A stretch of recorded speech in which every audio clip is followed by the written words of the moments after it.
What if a moment of weakness revealed a secret so deadly that it threatened to destroy all you'd built? That night, I didn't just unlock a door. I unleashed a Pandora's box, and as my stepson intervened, the truth I'd been concealing was poised to forever change the course of our lives. This isn't only an error, it is a ticking time bomb. Please subscribe to my channel to receive more captivating real tales like this one. Additionally, don't forget to watch the entire video and leave a like, as this story promises to be quite entertaining. Please click the like button to express your support. I hadn't expected anyone to be home that night. The house was quiet.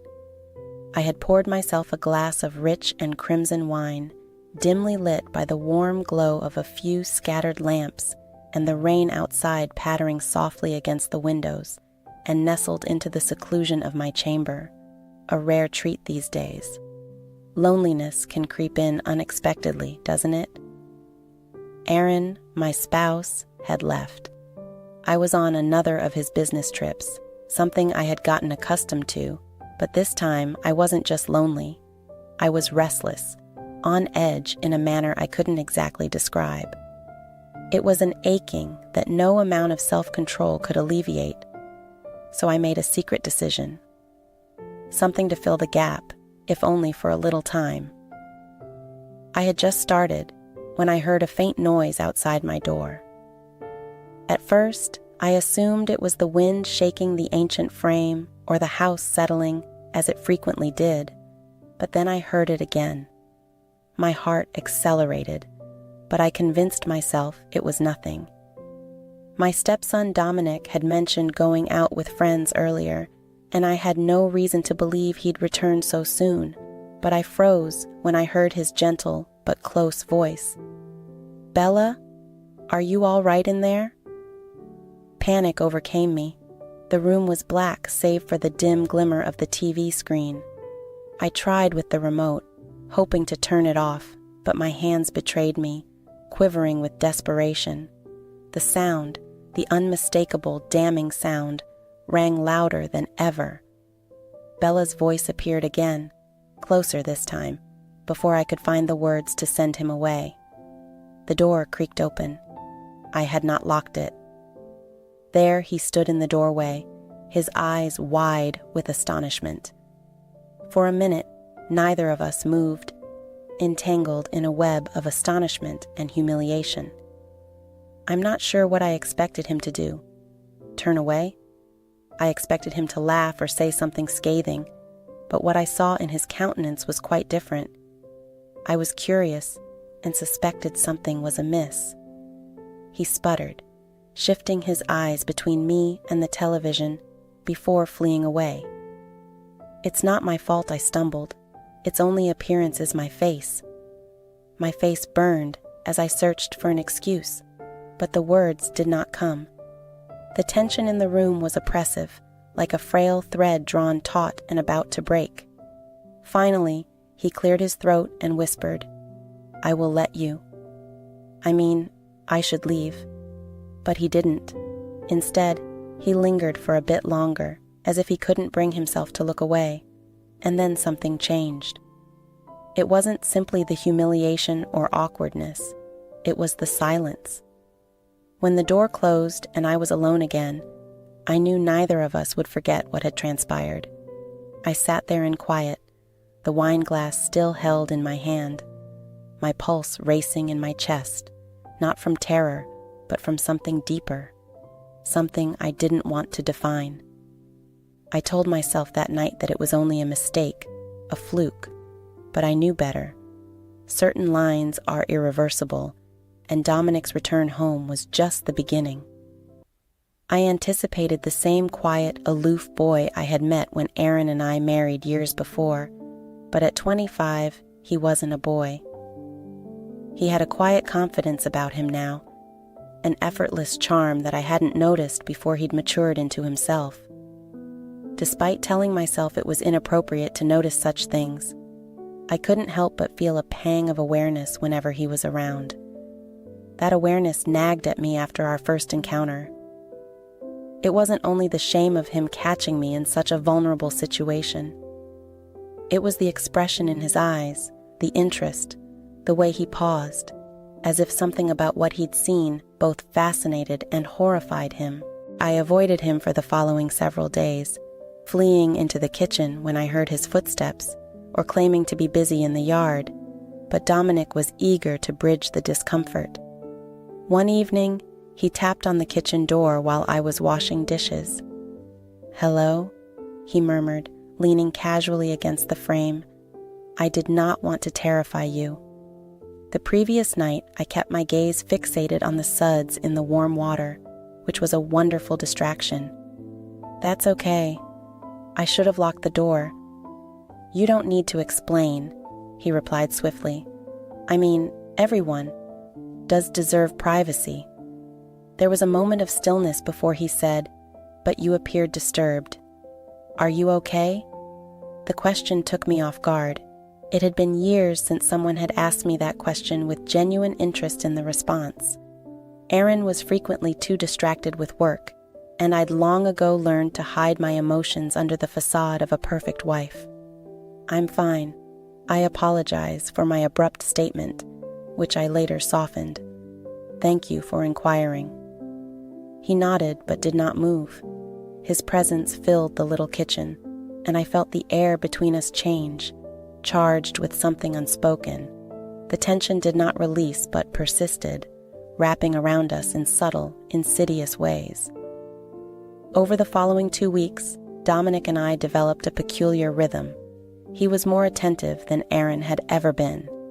He'd offered to assist me with tiny jobs such as bringing in groceries, fixing a broken faucet, or simply sitting with me on the porch as the sun set one evening while we drank a bottle of wine on the back deck. He shocked me with a question. "Do you ever get lonely, Bella?" I hesitated with the glass halfway to my lips. "What do you mean?" "Aaron frequently disappears, and it seems you don't have many people to converse with." His comments triggered a feeling within me that I was not previously aware of. "That is not true," I muttered defensively, shrugging his gaze steadily. "I am just saying, I'm there whenever you need someone to chat with or not talk to." His honesty was disarming. It wasn't pity, but understanding. It occurred again, late one night. I went downstairs to get a glass of water, only to discover Dominic seated in the living room, lighted by the brightness of the TV. He looked up as I arrived, and his expression softened when he spotted me. "I could not sleep," he asked. I shook my head, not wanting to accompany me. I hesitated, but eventually fell into the chair across from him in the stillness. The space between us felt comfortable at first, but then he turned off the TV and leaned forward, his elbows resting on his knees. He started talking about the other night, his voice low, and I tensed. "Dominic, we do not need to chat." He acknowledged that perhaps we don't need to chat, but I can't seem to stop thinking about it. Dominic stood and crossed the room to sit on the edge of the coffee table inches from me, causing my breath to hitch. "I'm not trying to make you uncomfortable," he continued, his voice barely above a whisper, "but I believe you feel it as well." The weight of his words hang between us, unmistakable and terrible. I opened my lips to object, to tell him he was mistaken, but the truth betrayed me. I couldn't deny it anymore. That night was the first time we met. The line was unplanned and illogical, but it was unavoidable. The days after were a flurry of snatched moments and whispered promises. We convinced ourselves that our relationship was merely a fleeting affair, a temporary solution to fill the emptiness. But as our time together grew, it became increasingly challenging to maintain the illusion that it wasn't more. Dominic was exhilarating in a way that I hadn't felt in years. He made me feel visible, alive, and desired, but with each covert touch and long gaze, the risk increased. Aaron was coming home in a few weeks, and while we were cautious, the pressure of concealment began to grate on both of us. An unexpected guest, Alice Dominic, surprised us one afternoon as we were returning from a quiet trip to a neighboring park. Ex-girlfriend, she stood on the front porch, arms crossed, a mischievous smirk on her lips. "Dominic," she drawled, "long time no see." Her gaze lingered on me. Just a second too long, I felt an unsettling cold go down my spine. Alice Dominic inquired, his tone perfectly neutral. "What are you doing here?" "Oh, I thought I'd quit," she added pleasantly, yet her countenance revealed her ulterior objectives. "I've been thinking a lot about you." Her eyes darted between us as she talked, and I knew she was aware that this was the beginning of our unraveling. Alice's presence posed a threat neither of us had expected, and her cleverness was sharper than we thought. She had a talent for inquiring into topics that didn't interest her, and it wasn't long before she began asking questions that neither Dominic nor I wanted to answer. As the stakes increased, so did the anxiety as I attempted to preserve the appearance of a regular existence. Cracks began to show. Alice's reappearance had disrupted everything. Balance. Alice claimed her visit was spontaneous, yet everything she said felt calculated. Every time she looked at me, her gaze lingered on Dominic for an extra second. When she thought I wasn't looking, her grin had an edge that felt more like a warning, but Dominic and I attempted to go on as if she hadn't upset us. We told ourselves she was only a distraction, a remnant from his past, with no influence on the relationship we were forming. Nonetheless, her presence gnawed at me. A week later, Aaron called to inform me. Aaron was prolonging his business trip. His voice sounded distant, more focused on the task he had to manage than the woman. Waiting for him at home, he added, "I'll be back in 2 or 3 weeks." I advised him to take care of himself almost as an afterthought, in a calm and measured tone. Internally, I felt a sense of remorse. That night, a storm swept in. The rain fell in huge torrents, hammering on the roof and windows. Thunder roared in the distance, and the electricity flickered briefly before turning out. After completely darkening the home, I lit a few candles and attempted to relax with a book, but my nerves were on edge when I heard Dominic's voice calling from downstairs. "Bella, are you okay up there?" "There, I'm fine," I called back, just trying not to trip over anything a moment later. His flashlight beam lit the staircase as he climbed up to join me in the power company. They said it might be a few hours. He said, "Mind if I hang out up here?" I hesitated. "Sure, if you don't mind the candles." He grinned. Better than sitting alone in the dark. We ended up sitting on the living room floor, sharing a blanket as the storm raged outside. Dominic had brought a bottle of whiskey from the kitchen, and we shared it between us, allowing its warmth to alleviate the chill. "Do you ever wonder what you'd be doing if you weren't here?" he asked suddenly. I frowned. "What do you mean if you hadn't married Aaron, if you weren't stuck in this house all the time?" The question startled me. Despite feeling hollow as I spoke, I didn't feel stuck. Dominic raised an eyebrow. "Aren't you Aaron? You are never here. Don't seem happy. I don't know. I think you deserve more than this." He added his voice softly. My heart twisted at his words.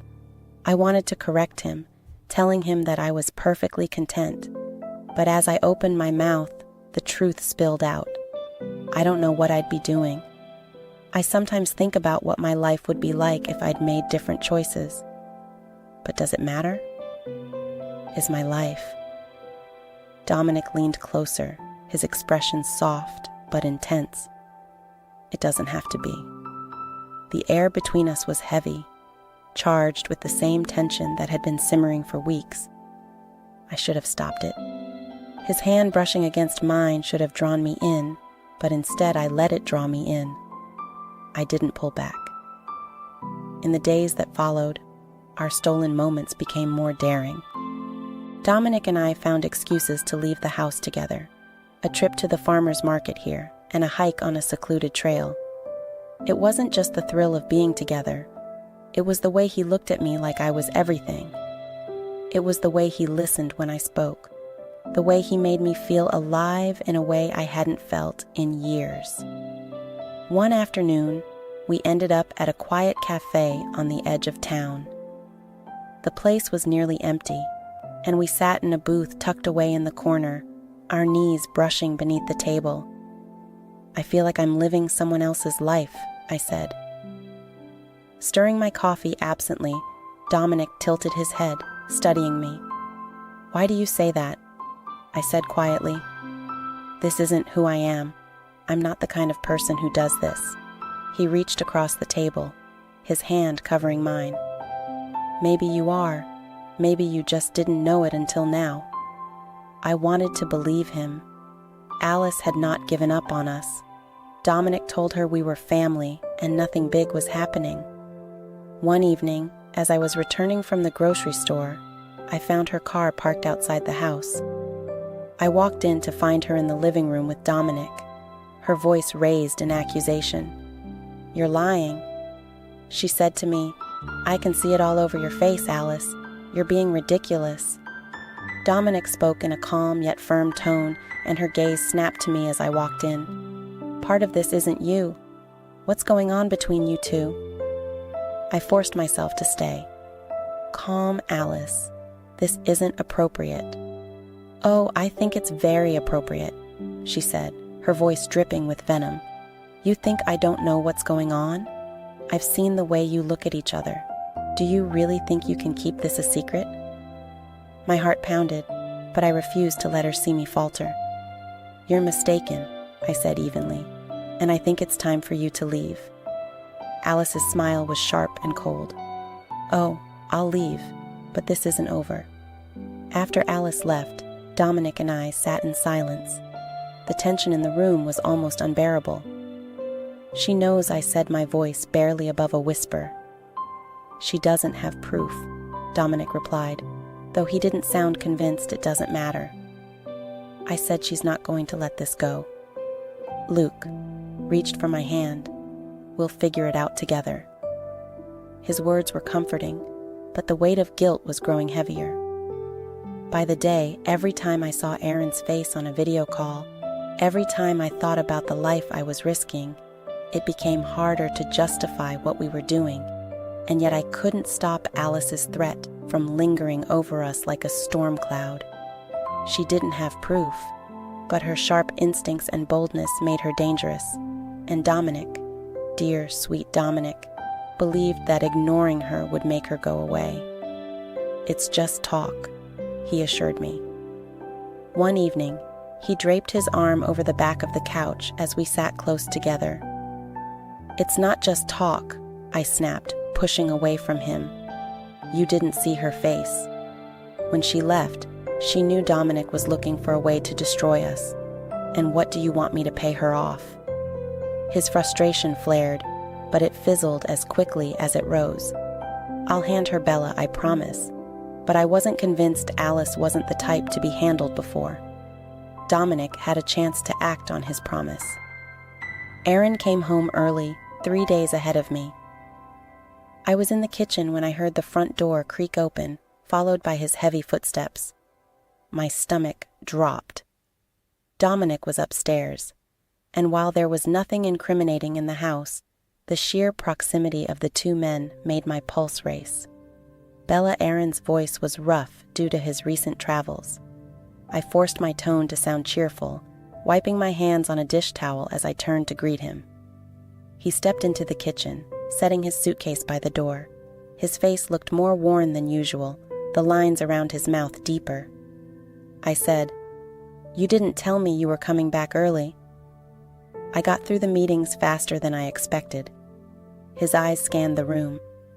Dominic's indirect question surprised me, as Aaron had never previously shown much interest in Dominic's movements. I think I carefully said, "He's upstairs." Aaron grunted and poured himself a glass of water. I saw Alice's car parked out front the other day when I called to check in. What's that about? Although my heart raced, I maintained a neutral expression. I didn't see her. Maybe she stopped by to talk to Dominic. Aaron nodded but didn't press further. Still, his mention of Alice left a sour taste in my mouth. It didn't take long for Alice to reappear one evening while Aaron was out running errands. I found her waiting on the front porch when I came home from a walk, her arms crossed, her eyes glinting with malice.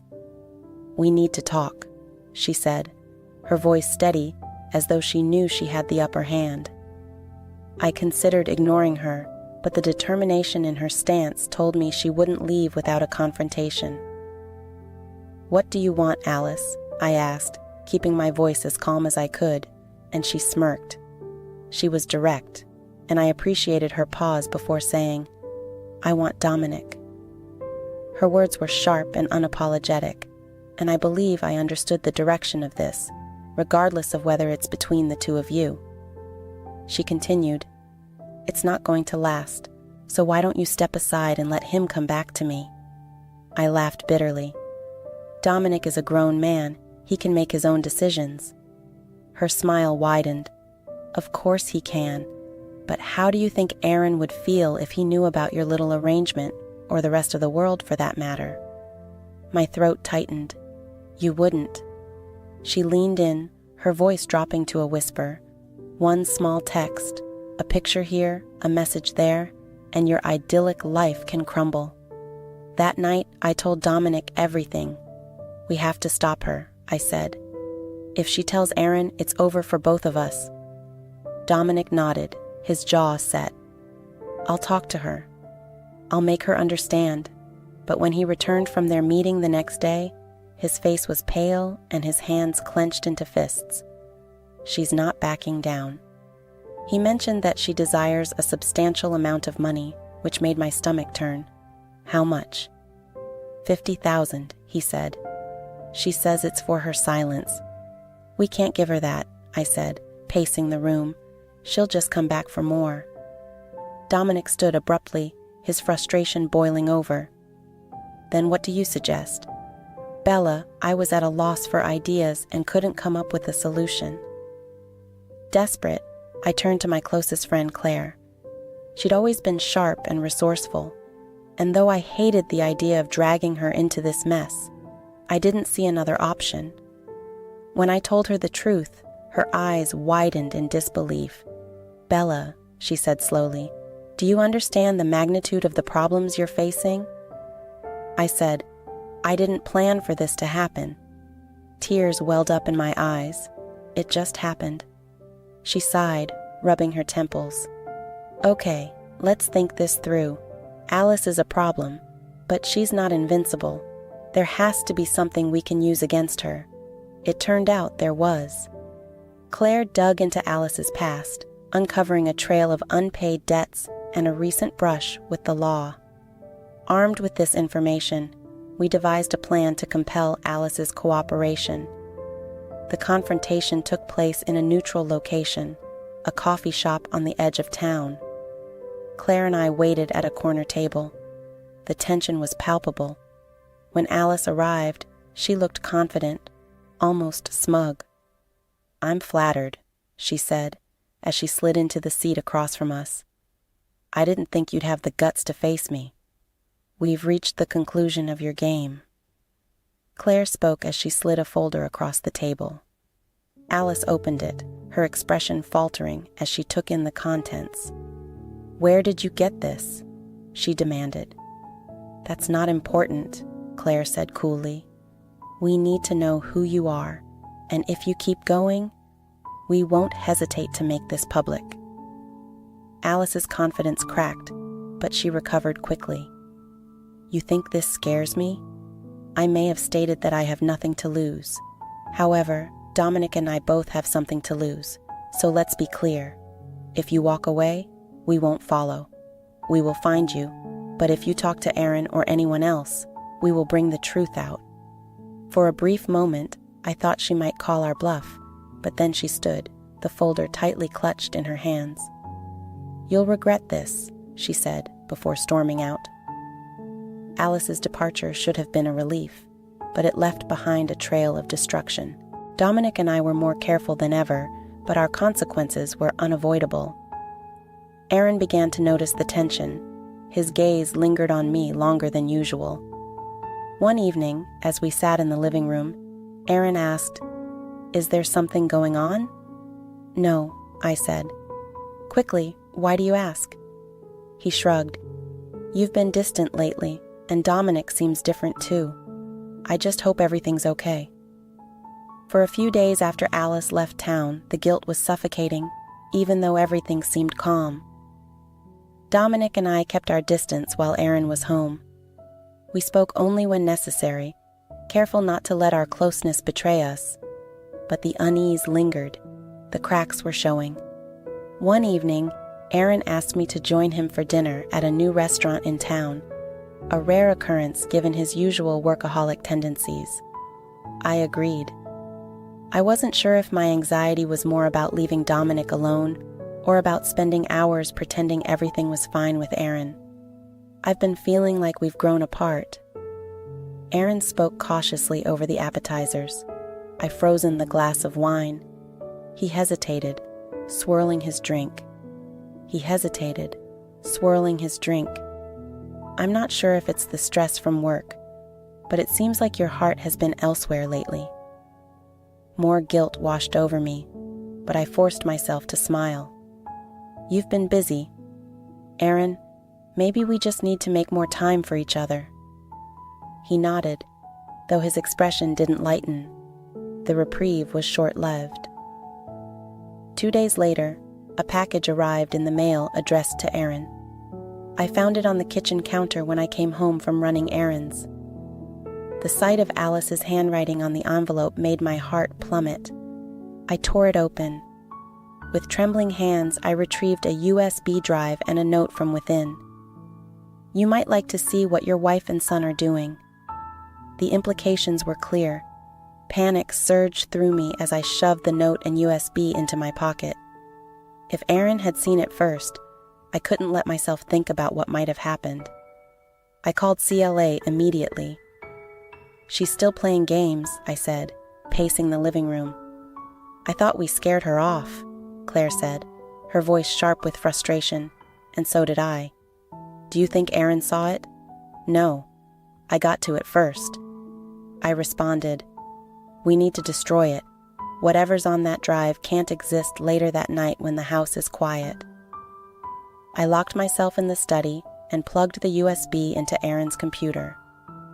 My hands trembled as I browsed through the files, photos, and videos, revealing enough information to ruin everything if Aaron ever saw them. Despite my efforts to delete the files and smash the USB, Alice's determination to destroy us remained unrelenting. The next morning, I confronted Dominic. "She's still coming after us," I said, my voice tight with worry. His expression darkened. "I'll handle it." "No," I said firmly. "We need to end this for good." Dominic looked at me, his jaw tight. "How do we do that?" "I don't know yet," I admitted, "but we can't keep waiting."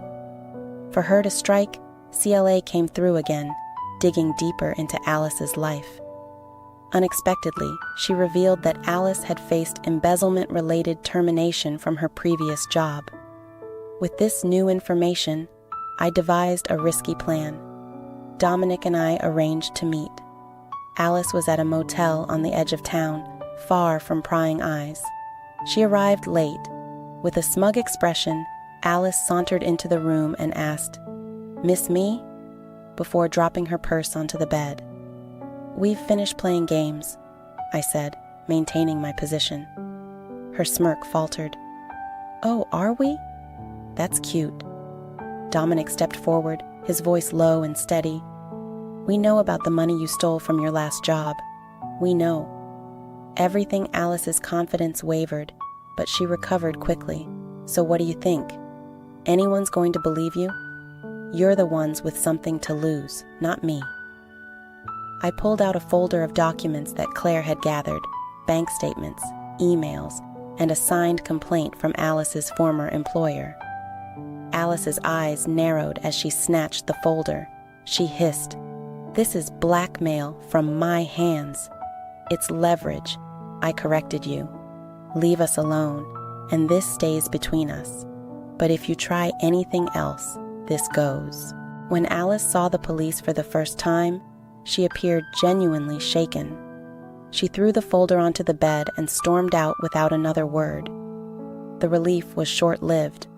A week later, Aaron confronted me in the kitchen. "Something's not right," he said, his tone cold and accusing. He asked, feigning ignorance, "What are you talking about?" He said bluntly, "I've seen the way he looks at you and the way you look at him. My blood ran cold." "Aaron, that's ridiculous. Is it he snapped?" "Because I don't think it is. I think there's something going on, and I want the truth." I felt the walls closing in around me. "There's nothing to tell," I said quietly. But Aaron didn't believe me. His accusation lingered in the air, heavy and oppressive. His eyes bore into mine, searching for a crack in my defense. "There's nothing going on," I said again, forcing my voice to remain steady. "He's your son. How can you even think that Aaron didn't blink?" "I know what I see." "Bella, don't insult my intelligence." The suffocating tension in the room caused me, Richard, to lose my composure. I tried to redirect the conversation, asking if there was anything bothering you. "Let's talk about it, but throwing baseless accusations around is baseless." His voice is rose-cutting. "Me off? Then why is Alice saying otherwise?" My stomach dropped, Alice. Aaron nodded sharply. She called me and told me some things I didn't want to believe. Said she had proof. I took a deep breath. She's upset that Dominic moved on from her. She's trying to cause trouble, and you're saying there's nothing to her story. I held his gaze.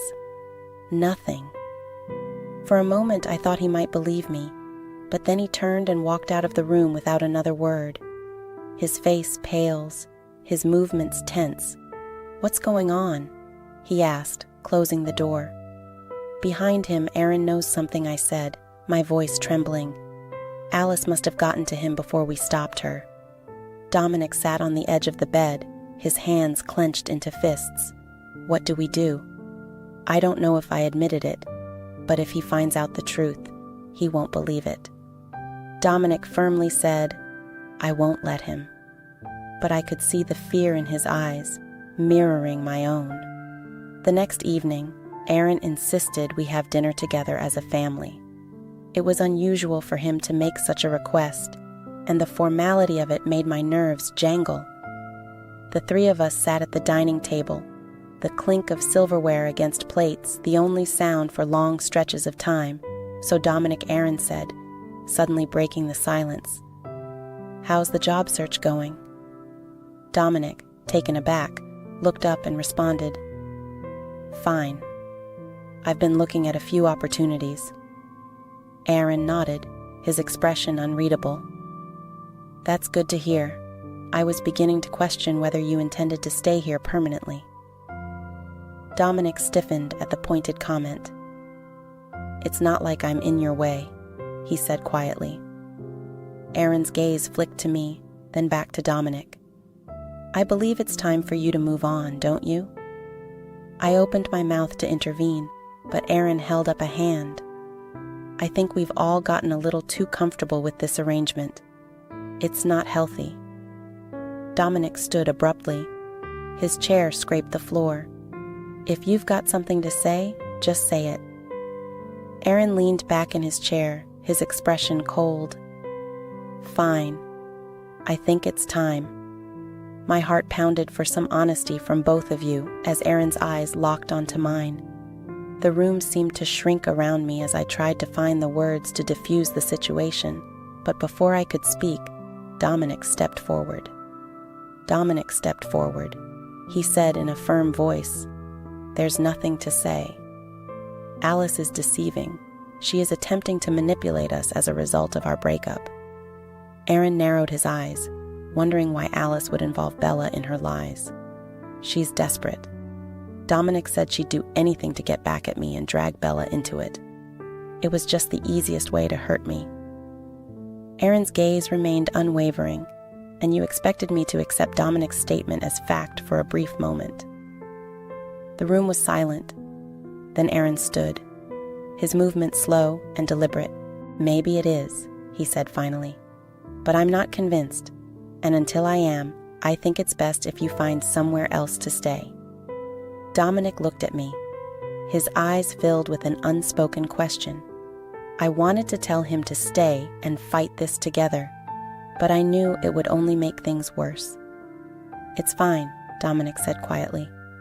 "I'll go." The house felt emptier without him. "Aaron."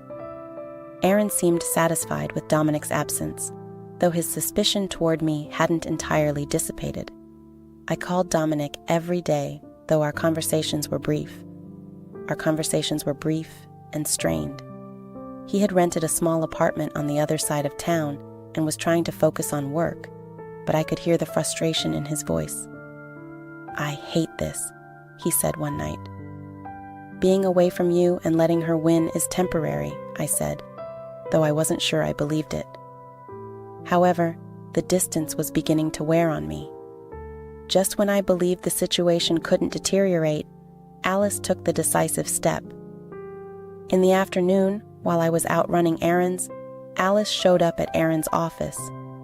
She didn't have proof, but she had just enough of the story to sow doubt in his mind. When I returned home, Aaron was waiting for me in the living room. "Sit down," he said, his tone icy. I sat with my hands trembling in my lap as Alice came to see me. "He said she told me everything, or at least enough to make me question what you've been telling me, Aaron." "She's lying," I said quickly. "Is she?" He snapped. Because it's starting to feel like everyone's lying to me, the room was silent for what felt like an eternity. Then he stood and walked to the door. "I'm leaving," he said. "Don't bother calling me. Until you're ready to tell me the truth, don't bother calling me." Aaron didn't come home that night or the night after. I tried calling, but he didn't answer. The house felt unbearably quiet, and for the first time I wondered if I truly lost everything. Dominic came over a few days later, his concern evident as he stepped through the door. "Are you okay?" he inquired, pulling me into a tight embrace. "I don't know," I admitted. He stayed with me that night. For a brief moment, things appeared to be improving, yet the harm had already occurred, and I understood our lives would never be the same.